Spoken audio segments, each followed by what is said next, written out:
Roman-romannya si ular pucuk dalam kondisi gak aman tuh. Lihat aja, tubuhnya sudah membentuk huruf S. Itu tandanya ia sedang merasa terancam dan siap akan menyerang. Tapi siapa yang mau diserang? Bersama si otak.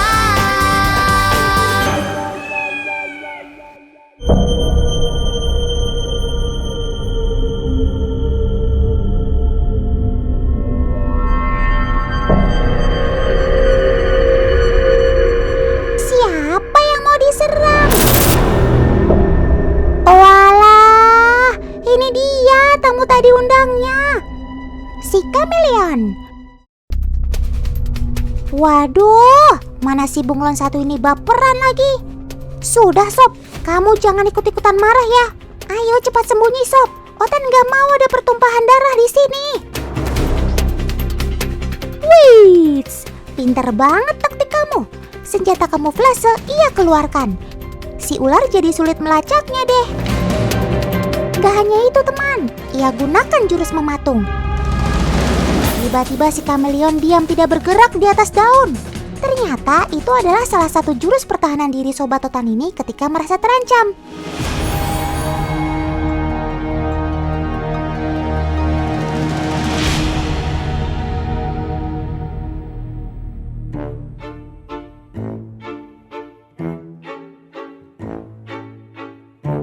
Sob, situasi aman terkendali. Ularnya udah pergi tuh.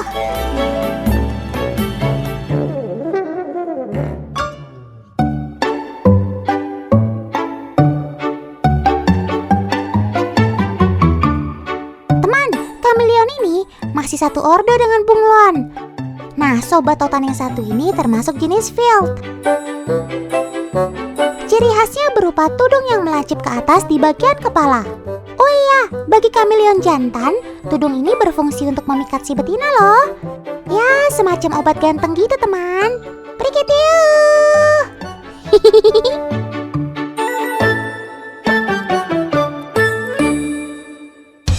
Ayo lagi liatin apa? Pasti lagi pamer tudung ke betina incaran kamu ya. Kok pakai ngumpet segala? Wits, Otan belum selesai ngomong, langsung dilahap aja Sob. BTW, cepet banget ya tangkapan lidahnya. Luar biasa. Panjang lidahnya 2 kali dari panjang tubuhnya teman. Sementara ujung lidah kameleon menghasilkan lendir super lengket, 400 kali lebih lengket dari air liur manusia. Ada fakta yang lebih wow lagi. Setelah mangsanya terperangkap di lidahnya, Sobat Otan ini bisa menarik lidahnya kembali ke mulut dengan akselerasi 40G. Sebagai perbandingan, jet tempur itu akselerasinya 9G. Itu berarti kecepatan lidah Sobat Otan ini hampir 5 kali lebih cepat dari jet tempur. Cakep.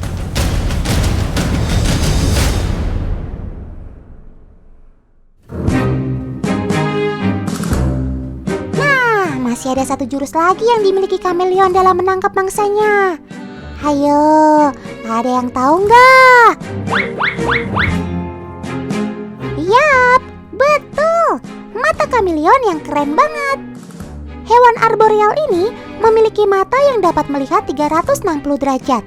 Pergerakan mata ke segala arah ini bukan dengan bantuan kelopak mata loh, melainkan dengan kerucut yang membungkus pupil mata kameleon. Selain itu, kedua matanya dapat bergerak ke arah yang berbeda secara bersamaan.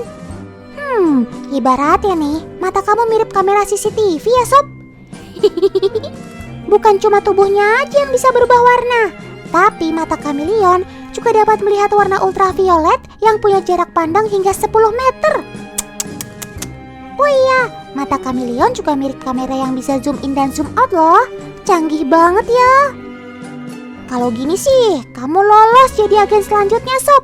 Nanti semua agen kameleon bantu Otan untuk cari pisang yang udah matang di pohon ya.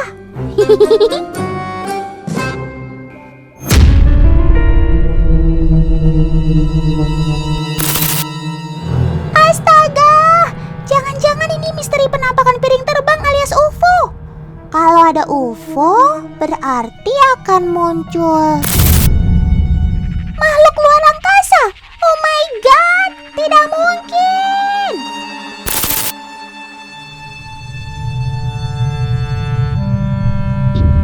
Ampun deh sob, kamu hampir bikin Otan kabur ke atas pohon aja. Ini sih bukan makhluk luar angkasa teman, tapi asli makhluk hidup dari bumi. Namanya kalotes. Dan benda asing yang terbang ini ternyata hanya UFO mainan kok.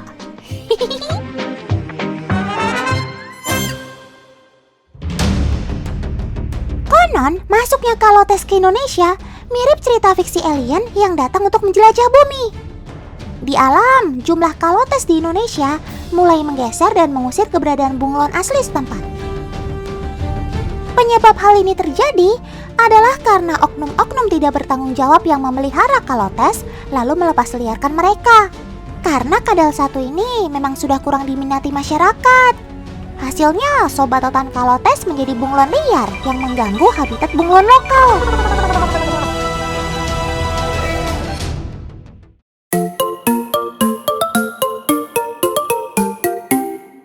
Wede, emang paling yahut selonjoran di atas pohon. Tapi kok kayak ada yang mata-matain Otan sih? Teman di rumah lihat ada sesuatu di sekitar sini gak sih? Tuh kan, itu dia yang dari tadi lirik-lirik ke Otan.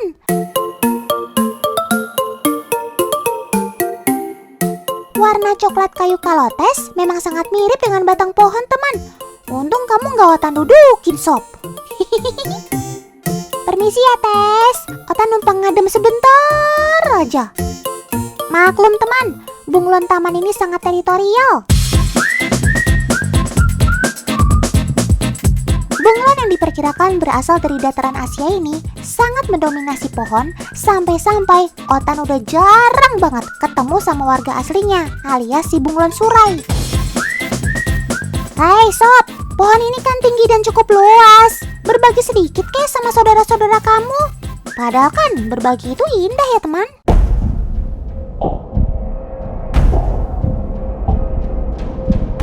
Oh no, ini bukan pertemuan yang pas dengan belalang daun.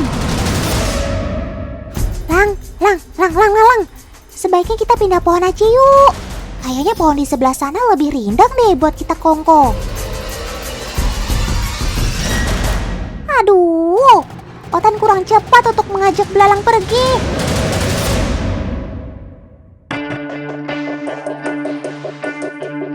Si kalotes sudah siap menghadang jalannya belalang. Melihat nasi padang di siang bolong saat perut kosong, kalotes mencoba melahap mangsanya. Duh, kamu sih Lang, pergerakannya kurang gesit. Sampai akhirnya kaki kamu harus jadi korban.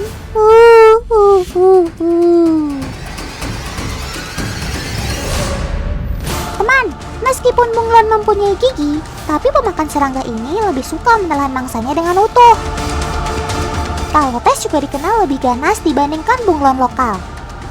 Aduh, meski kamu harus kehilangan satu kaki, semoga kamu masih bisa bertahan dan melanjutkan hidup ya sob.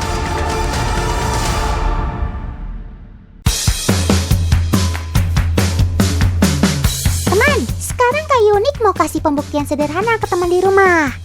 Kalau seekor bunglon itu tidak bisa berkamuflase dengan warna di sekitarnya.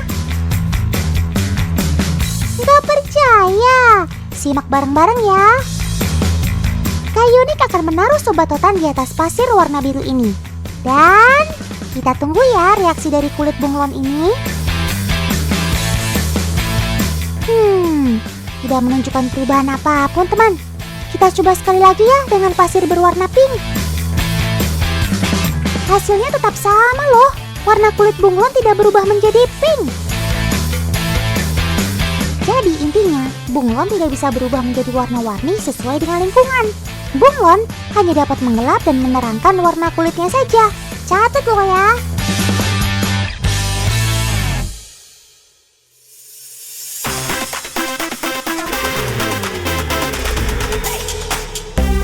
Walaupun bunglon gak bisa mengubah kulit jadi warna-warni, tapi sepatunya bisa kok. Wets, jangan salah paham dulu teman. Sepatu yang satu ini bukan untuk dipakai bunglon kok, tapi untuk teman di rumah biar penampilannya makin cakep. Untuk punya sepatu kece maksimal begini, gak perlu jauh-jauh beli di luar negeri, karena produk ini 100% lokal punya. Keistimewaan sepatu bunglon ini ada pada bahan dasar kulit yang digunakan. Karena dibuat dari kulit sintetis kromovator reaktif yang bisa berubah pada suhu 28 derajat Celcius ke atas. Makanya sepatu bunglon akan berubah warna saat terpapar sinar matahari langsung. Gradasi warnanya itu loh, bener-bener bikin mood tambah ceria. Tampil casual atau formal dengan sepatu hitam, gak perlu repot ganti-ganti sepatu lagi deh berkat tren sepatu bunglon. Cakep!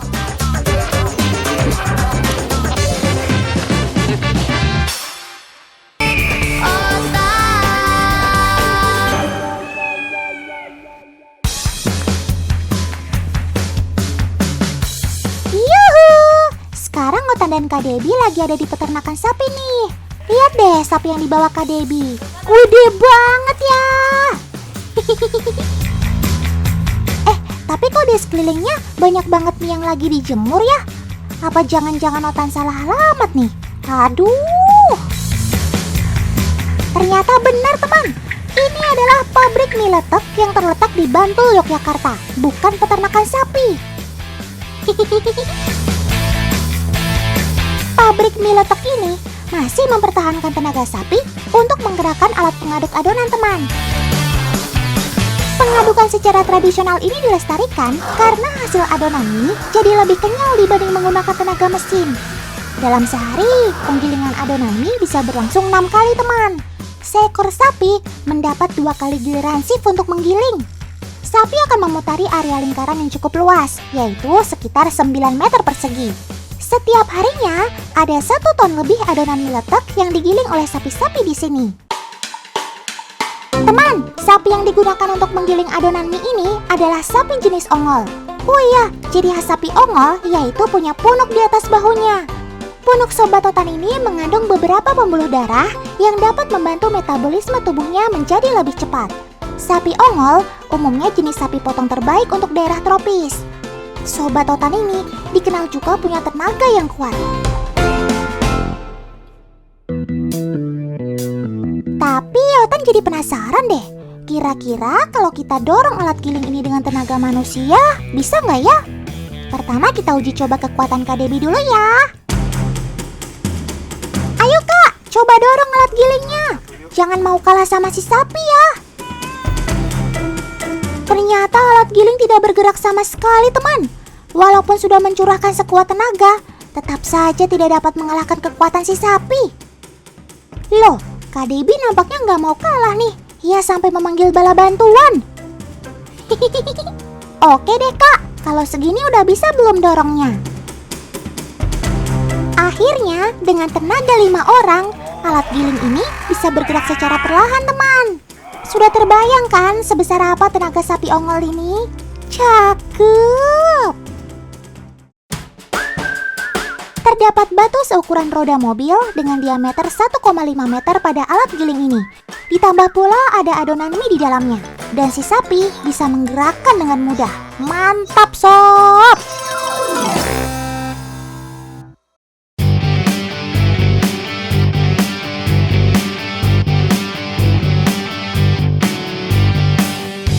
Lain tempat, lain pula perawatan sapinya. Perawatan sapi Brahman di Lampung ini unik banget. Sapi-sapi di sini diberi pakan yang tak biasa. Pakannya berupa kulit nanas. Iya, kulit nanas yang sebelumnya hanya jadi limbah di pabrik pengalengan nanas, ternyata bisa diolah jadi pakan bermutu tinggi. Kulit nanasnya harus dicampur dulu dengan bahan-bahan lain, seperti daun jagung dan juga molasses atau tetes tebu. Campuran ketiga bahan ini bisa jadi sumber karbohidrat penambah energi untuk si sapi. Waktunya makan siang sob. Ayo, jangan berebutan ya. Setiap hari masing-masing si sapi dapat jatah makan 15 kg loh. Terbukti dengan diberi pakan kulit nanas, setiap hari bobot sapi-sapi Brahma ini naik sebanyak 1 kg. Cakep!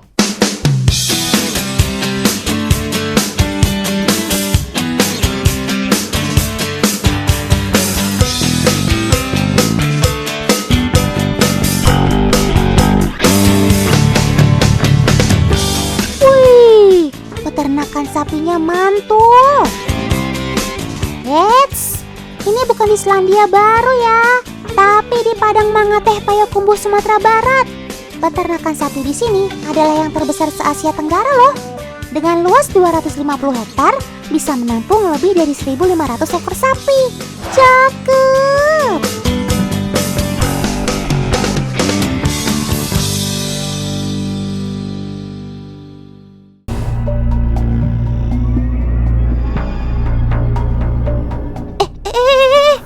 Teman, lihat tuh. Paman koboi ini kok mencurigakan sekali. Tuh, bawa-bawa tali segala. Jangan-jangan dia mau mencuri sapi.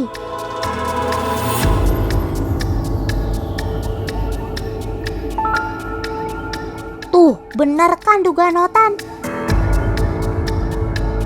Aduh, ya ampun. Paman, jangan dong. Itu kan masih anak-anak sapinya. Kan kasihan.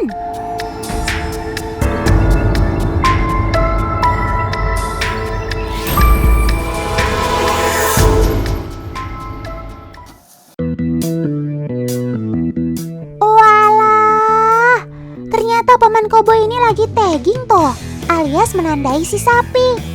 Bilang dong paman. Maafin Otan ya sudah berburuk sangka. Paman koboi ini tugasnya memang mendata populasi serta silsilah dari sobat Otan ini teman.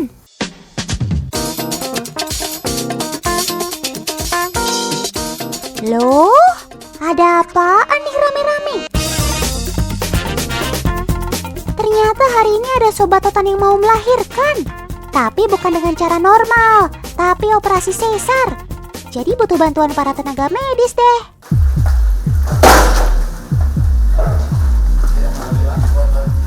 Ada beberapa hal yang bikin sobat Otan si sapi harus menjalani operasi sesar. Alasan pertama, karena anak sapi yang terlalu besar. Kedua, anak sapi yang sungsang. Ketiga, indukan sapi yang terlalu lemah. Karena terlalu berbahaya bagi induk dan anaknya, maka tindakan operasi harus dilakukan. Syukurlah, si anak sapi lahir dengan selamat. Beratnya mencapai 40 kg. Wow!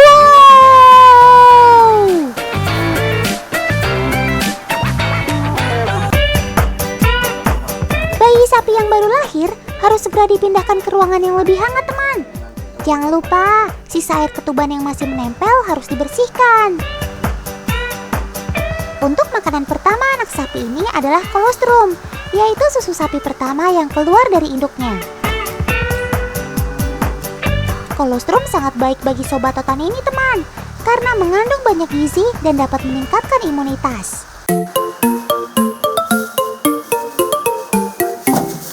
Wah, bayinya mulai belajar berdiri tuh teman.